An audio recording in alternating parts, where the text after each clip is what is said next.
Abduqodir Husanov haqida 100 ta fakt. Qani ketdik. Ismi Abduqodir, familiyasi Husanov, millati o'zbek. 2004-yilda Toshkent shahrida tug'ilgan. Tug'ilgan sanasi 29-fevral va bu sana 4 yilda bir keladi. Otasi ham futbolchi bo'lgan va himoyada o'ynagan, lekin o'g'li hujumchi bo'lishini xohlagan.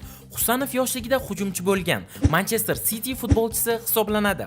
Cityga transfer summasi 40 million yevroni tashkil etgan. Bu transferni shaxsan Gvardiola xohlagan. Transfer 2029-yilgacha imzolangan. Transfer marketdagi bahosi esa 12 million yevro va bu summa Ronaldonikidan ham qimmat. Osiyo bo'yicha eng qimmat sotilgan futbolchi hisoblanadi. Pozitsiyasi markaziy himoyachi. Gvardiola uni o'ng qanot himoyasida o'ynatyapti. Himoyaning istalgan chizig'ida o'ynay oladi.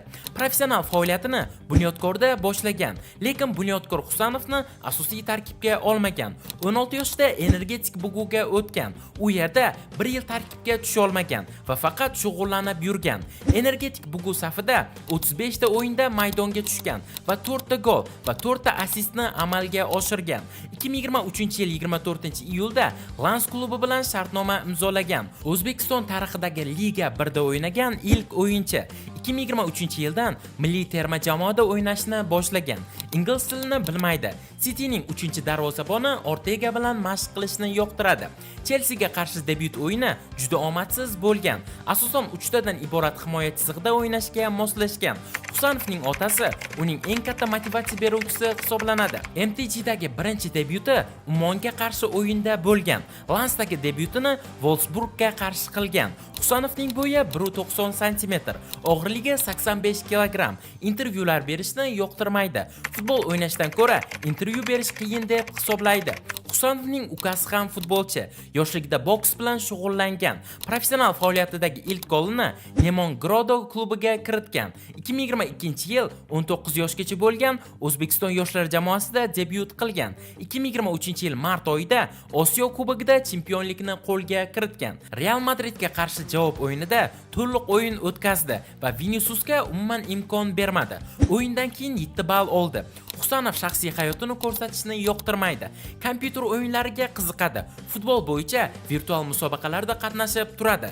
Instagram sahifasida 434 ming obunachisi bor va 55 ta post joylagan. Lekin ijtimoiy tarmoqlarda unchalik faol emas. O'yindan keyin futbolchilar bilan futbolka almashtirishni yoqtirmaydi.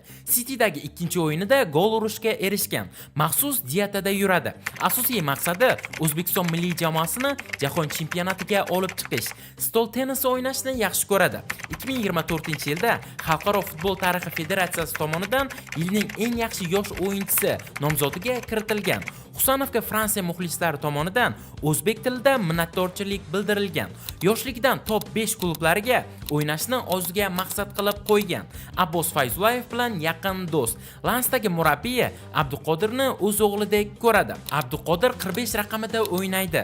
Bunyodkor Abduqodir orqasidan deyarli 22 milliard foyda ko'rdi. APLda o'ynagan ilk o'zbek. Har bir o'yinidan keyin editlari internetda aylanadi. City'dagi oylik maoshi 290 ming yevro. FC25dagi reytingi 72 ni tashkil qiladi. O'ng oyoq futbolchisi. Milliy jamoada jamoadoshlari sensirashga ruxsat berishgan, lekin sensiramagan. Lans futbolchilari bilan xayrlashish davomida Radius 21 ning Dubai qo'shig'ini aytib bergan. Lans Husanovning transferini taniqli agent Jorge Mendesga topshirgan.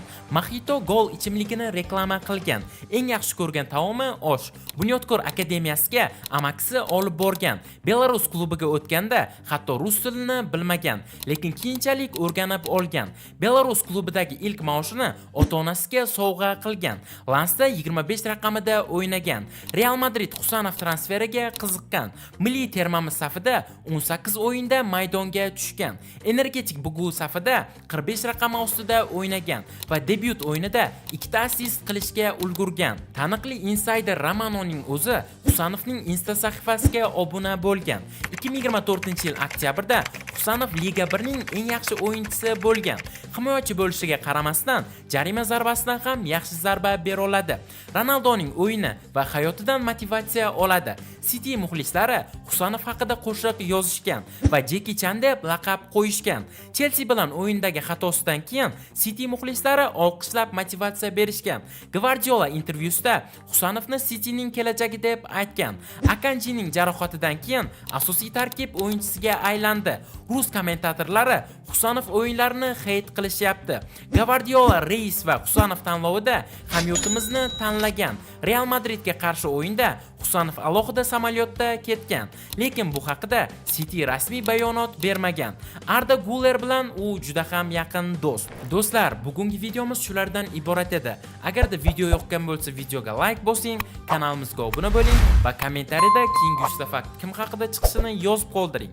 Keyingi videolarda ko'rishguncha, xayr, sog' salomat bo'ling.